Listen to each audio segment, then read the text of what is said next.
প্রবাসীরা দেশে ছুটি কাটাতে এসে ৬০ দিন পর্যন্ত রেজিস্ট্রেশন ছাড়া স্মার্টফোন ব্যবহার করতে পারবেন। তবে দেশে ৬০ দিনের বেশি থাকলেই মোবাইল ফোন রেজিস্ট্রেশন করতে হবে।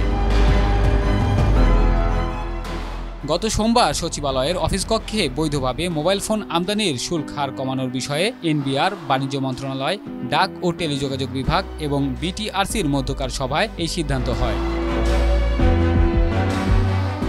এর মধ্যে বিএমইটি রেজিস্ট্রেশন কার্ডধারী প্রবাসীরা ৩টি ফোন আনতে পারবেন। এছাড়া স্মার্টফোনের বৈধ আমদানি শুল্ক কমানোর সিদ্ধান্তও নেওয়া হয়।